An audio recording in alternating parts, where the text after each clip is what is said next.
मुझे पता चला था, मेरे पास वो रिकॉर्डिंग है। उनसे बात में मुझे पता चला था कि वो 3 महीने की प्रेग्नेंट हैं। 3 महीने की प्रेग्नेंट हैं, ऐसा उन्होंने मुझे बोला। 3 महीने की प्रेग्नेंट है, यूँ कह सकते हैं कि पवन सिंह जो है उनके बच्चे की। जी, उन्हें कॉल करके बताया कि बलिया में ऐसे-ऐसे र्यूमर उड़ा है कि पवन सिंह शादी करके तुमको छोड़ दिए। दूध में मक्खी गिर जाता है तो हम दूध को नहीं फेंकते हैं, हम मक्खी को निकाल के फेंकते हैं। तो अक्षरा वो मक्खी हैं। अगर बीजेपी की तरफ से इनको टिकट मिलता है तो वो मेरे लिए बहुत शॉकिंग होगा। मेरे पापा ने बोला कि ठीक है बेटा, हीरो है तो थोड़ा कॉम्प्रोमाइज़ तुम्हें करना पड़ेगा, थोड़ा सा मैनेज करके चलना पड़ेगा। और देखो तुम्हारी शादी हो गई है, रिश्ता बन गया है, अब छोटी-छोटी चीज़ों पे हम रिश्ता नहीं तोड़ सकते हैं। उनकी जो पहली पत्नी है ऑलरेडी सुसाइड कर चुकी हैं, उसके बाद भी आपके पिता ने मतलब आपकी शादी पवन सिंह से तय। अच्छा, वर्तमान समय में जो है आपका पवन सिंह के साथ जो है कोर्ट तक जो है बात पहुंच गई है, कोर्ट में भी केस चलता है। कोई लड़की ये नहीं चाहती है कि एक इंसान पे जो इतना बड़ा चीज़ वो हुआ है तो ऐसे इंसान से उसकी शादी।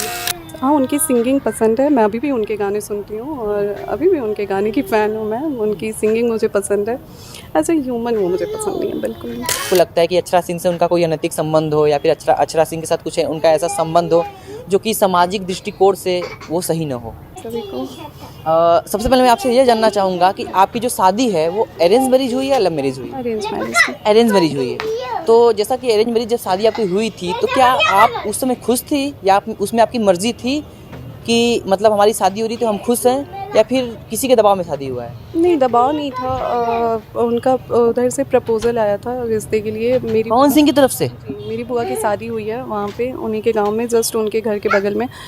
तो उन्हीं की शादी में, बुआ की शादी में इनके भाई आए हुए थे, गुड्डू भैया।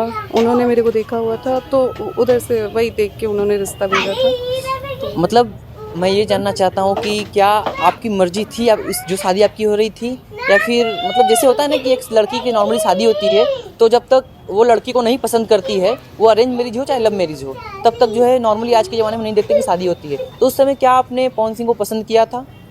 मेरे साथ सिचुएशन ये था कि रिश्ता उधर से आया था और पापा बहुत खुश थे क्योंकि पापा का थोड़ा सा था कि हाँ ठीक है चलो। और मैं चूँकि मैं फ़ैशन डिज़ाइनिंग कर रही थी तो पापा से बोला गया था, पापा ने उन लोगों को बताया था कि मैं फ़ैशन डिज़ाइनिंग कर रही हूँ बनारस से। तो उनका ये था कि ठीक है, अगर ये फ़ैशन डिज़ाइनिंग कर रही है तो आप मोहन सिंह से शादी हो जाती है तो अच्छा है कि ये भी अपना मिलजुल के अपना आगे का पढ़ाई कंटिन्यू करेंगी या फिर इस मतलब आगे अपना जो भी स्कोप है इनका ठीक है। तो पापा थे कि चलो ठीक है, तुम्हें किसी चीज़ के लिए बाउंड नहीं है, तुम पढ़ भी सकती हो, अपनी स्टडी कंटिन्यू कर सकती हो, हर चीज़ है तो ठीक है। तो मैंने बोला ठीक है, अगर आपकी कुछ। इवन मेरे दिमाग में एक चीज़ चल रही थी कि इतना ही सब कुछ ठीक है तो उनकी पहली बीवी ने सुसाइड क्यों किया। तो फिर एक यहाँ पे एक मैं क्वेश्चन करूँगा कि जैसा कि आपके पिताजी को भी ये बात पता रही होगी और आपको भी ये बात पता रही होगी कि उनकी जो पहली पत्नी है ऑलरेडी सुसाइड कर चुकी हैं, उसके बाद भी आपके पिता ने मतलब आपकी शादी पवन सिंह से तय की और शादी हो भी गई, उसके बाद भी आपने पिताजी को ये बात नहीं बोला कि पापा जो है उनकी शादी पहले ऑलरेडी हो चुकी है और उनकी पत्नी सुसाइड कर चुकी है, तो आप मेरा शादी उनके साथ क्यों कर रहे हैं? भले वो पावर स्टार है, भले वो भोजपुरी इंडस्ट्री के बहुत बड़े सुपरस्टार हैं, हीरो हैं, उसके बाद भी।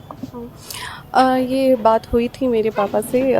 लगभग 24 घंटे मेरे और पापा के बीच में इस चीज़ को लेके बहस भी हुआ था क्योंकि मैं पापा से बोल रही थी कि पापा एक बार ही आप सोच लें, क्योंकि उनकी पहली बीवी सुसाइड कर चुकी है और कोई भी खुश होकर सुसाइड नहीं करता है, कहीं ना कहीं कुछ चीज़ें रही होंगी ना तभी ऐसा कुछ हुआ है। तो पापा का कहना ये था कि मैं गया हूँ, मैं पता लगाया हूँ इस बारे में, उनकी चाचा से मेरी बात हुई है। उनका कहना ये है कि नीलम को ये टाइम नहीं देते थे, इस वजह से नीलम ने ऐसा किया और नीलम मेंटली डिस्टर्ब थी। ऐसा उनके चाचा का कहना था वो लोग का कि नीलम मेंटली डिस्टर्ब थी, इस वजह से उन्होंने ये चीज़ें की हैं। शादी होने के बाद मुझे पता चला कि नहीं, ऐसा कुछ नहीं है, ये लोग मेंटली डिस्टर्ब कर देते हैं लड़कियों को। आपने अपने पिता की बात मानकर जो है शादी कर ली। शादी किस डेट को आपको हुई थी और किस सन में हुई थी? 6 मार्च को हुई थी। एक्चुअली मुझे ये नहीं याद है। ईयर नहीं याद है? मतलब ज्योति सिंह को ईयर तक नहीं याद है, मतलब कि हमारी शादी किस सन में किस साल में हुई? इतना अच्छा नहीं बीता था मेरा कि मैं ईयर और टाइम याद करूं। ठीक है, मैं जितना जल्दी भूल जाऊं वो ठीक है मेरे लिए। नहीं। अच्छा, वर्तमान समय में जो है आपका पवन सिंह के साथ जो है